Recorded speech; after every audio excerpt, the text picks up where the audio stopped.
Hey everyone, welcome to Post to Post. My name is Neil if you're new. I want to take this opportunity to make a quick video and tell you guys what teams I'm watching in the NHL this season. I haven't talked a ton about the NHL season so far. You know, we're only about 30 games in for each team. Some teams have played 25, some teams have played more than 30, but generally we're at that kind of 30 game mark.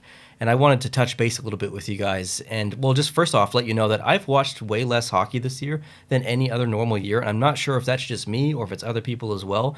I've just found a lot less enjoyment. I don't know if it's because of the COVID protocols and there's so many good players being left out of the games and I just kind of like losing interest in so many postponed games as well. It's kind of taking the wind out of me. If that's just me, you know, hey, it's just me. But if it is you as well, let me know down in the comments. I'd be curious to know if anyone else is watching less hockey. But I want to talk about the teams that I am watching this season. Now, I'm a Montreal Canadiens fan. They're my favorite team. I've watched basically no Montreal Canadiens this year. For the first time in probably over a decade, I've missed a Montreal Canadiens game, and not just one, a bunch. I've probably only watched like 8 or 9 Montreal Canadiens games. The rest of them I just haven't watched. I just feel so disengaged from the team this year. Half of their lineup is gone due to injury or sickness or whatever, and they're not doing well either. So I don't know, I'm just not interested. But so I've kind of been putting my attention on other teams for the hockey that I do watch, and I want to tell you about those teams. I've picked 10, and I've actually ranked them as well. So we're going to go through them from 10 to one of my least, not my least favorite, but my least watched of the 10 to the most watched of the 10 and have some fun. I've chosen to wear Buffalo for this video as a neutral party. Buffalo is not part of the 10, just so you know, but let's get into it and let's talk about the 10 teams that I've been watching this year. So number 10 on the list is going to be the San Jose Sharks. So if you're familiar with me and maybe my channel and stuff, then you know a couple of my favorite teams, and obviously you already know that the Montreal Canadiens are my favorite team because I mentioned that earlier, but the San Jose Sharks are my second favorite team. And it's been probably 11 years, going on 12 years now that I've been cheering for the Sharks as my second favorite team. And there's some years where I watch a lot of Sharks hockey. It's difficult because I'm on the East Coast, specifically in Atlantic Canada. It's a 4-hour time difference ahead. So when they're starting some of their games, it's like close to midnight here. So I don't get to watch a lot of Sharks hockey, but some years I watch quite a bit, some years I don't. This year I'm watching a little bit more than average. Although they're not doing fantastic and amazing and stuff, I still really enjoy their makeup. And I didn't watch a lot last year of the Sharks, so I'm kind of making up for it this year. Number 9, this may shock a couple of people. The Detroit Red Wings, actually, yeah. So Detroit's an interesting team because they've consistently made the playoffs for so long, up until 2017, 2018, I think it was, or maybe it was the year before that. And they haven't really made it since. And you could talk about COVID and the issues there and stuff, but really it's a team in transition. They're not prepared to make a push into the playoffs. They're going through a bit of a rebuild. And I like that. I like when teams fall, go through the transition, do a rebuild or a variation of it, and then rise back up. I like cheering for that story. I like cheering for the rise, the underdog. And right now, the Detroit Red Wings are an underdog. So I find myself watching quite a bit of Red Wings hockey. And obviously, it's very easy to watch players like Lucas Raymond play. One of the most fun players to watch in the NHL this year so far. That's absolutely for sure. So I was looking at the standings. I'm filming this on a Friday. If you can't tell, I'm getting a little bit sick, okay? And I'm worried that I'm going to get more sick leading into the weekend and next week. So I'm filming a bunch of videos today, which you'll see on the weekend and throughout next week. But I was looking at the stats a couple of days ago. So this, like Tuesday, Wednesday, whatever it was. And I'm looking at Detroit, and they're in the wild card position. And I'm looking at all the other teams and stuff. I'm thinking, holy crap. Boston, if the playoffs started today, Boston wouldn't make the playoffs, but Detroit would. And the Islanders would make the playoffs, but Detroit would.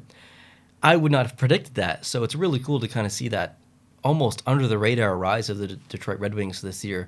They're not blowing anyone's socks off, but they're a fun team to watch for the first time in a couple of years. So I'm enjoying watching them. If you haven't gotten a chance to watch any Lucas Raymond yet, I think you should. Number 8, the Columbus Blue Jackets. Again, not really a super successful team this year. They're not doing that great, but they're in the mix a little bit. They're kind of on the bubble area right now.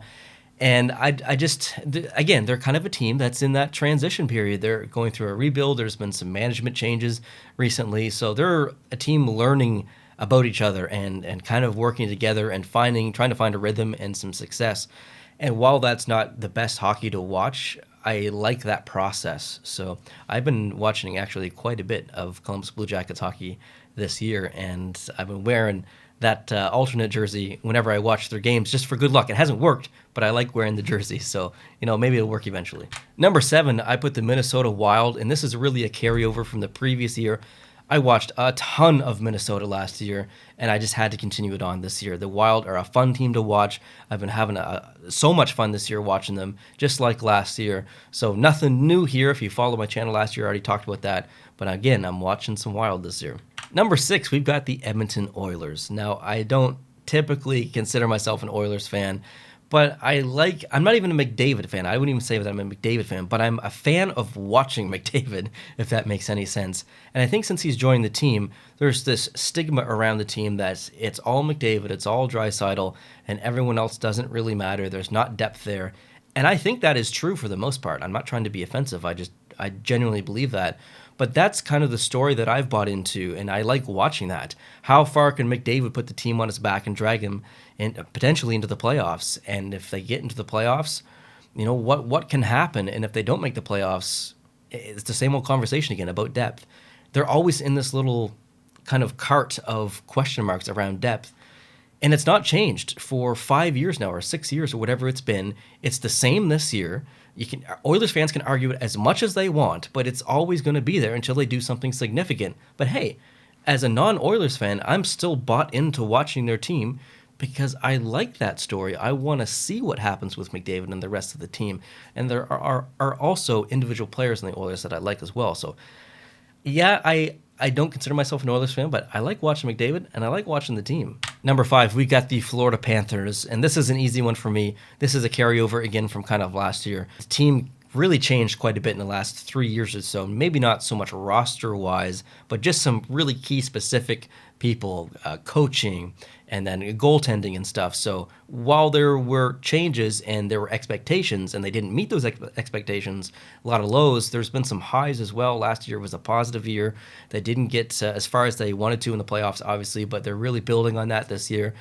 It's looking pretty good for Florida, and they're a fun team to watch. I love the way they're built. I love a lot of the individual players on the team. So I'm cheering hard for Florida. I hope if they end up playing Tampa in the playoffs, I hope they defeat them just to get some of that revenge and build that rivalry.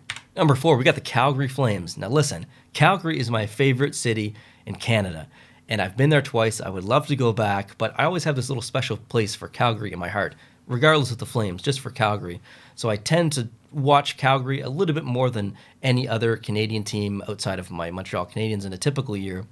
But the Flames this year have really improved, and they've been a lot more consistent. They've been fun to watch. It's been great seeing the fans back in that arena because they've got some of the best fans in the entire NHL. Like, I love watching their home games. It's just they're so loud, and it's amazing. I love their horn as well. So Calgary's a great place to watch hockey as an outsider because you get to experience some of that emotion, and sometimes that doesn't translate in certain teams and stuff, but it definitely does for me in Calgary. So they're a team I've really enjoyed watching this year.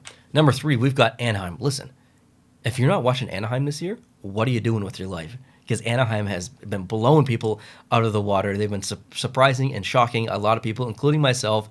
I'm not a Ducks fan, but I've been having so much fun watching Anaheim this year. Anaheim this year, to me, is what Minnesota did for me last year, a team that I never expected to really watch last year, but ended up watching a ton of Wild games. This year, it's the Ducks for me. I've been watching so much Ducks. They've probably been the team from the West that I've watched the most of any other team, even more than my Sharks. I don't want to, I shouldn't admit that as a bit of a Sharks fan, but yeah, I've been watching the Ducks, and it's been fun, guys. Number 2, we've got the Carolina Hurricanes. This is a carryover from 2017 or whatever it's been. A team that I saw going through a bit of a transition. They started making some organizational moves and some rebuilding moves, and I looked at it and I was like, something's good going to happen here. And sometimes that doesn't work for a team, but it has for the Carolina Hurricanes. And I've been watching them closely for the past 4 years. I've been having fun watching them, and it continues to this day. They also have a little special Montreal Canadian or former Montreal Canadian on the team that I selfishly would tune in to watch as well to see how well he can do. I'm cheering for him. So I would consider myself definitely a fan of the Carolina Hurricanes in these last 4 years, and I continue to be a fan and wish them all the success, and I hope they get to the big dance eventually in this next coming years. And number 1, may be shocking to a lot of people, it's the New York Rangers.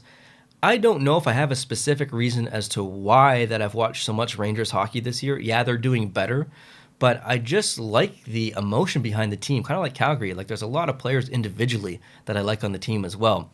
Adam Fox is amazing. Like one of the most underrated players in the entire NHL, not even just defensemen, just players in general. He's 5'11", and he's doing so many amazing things on the ice. Just been really fun to watch him.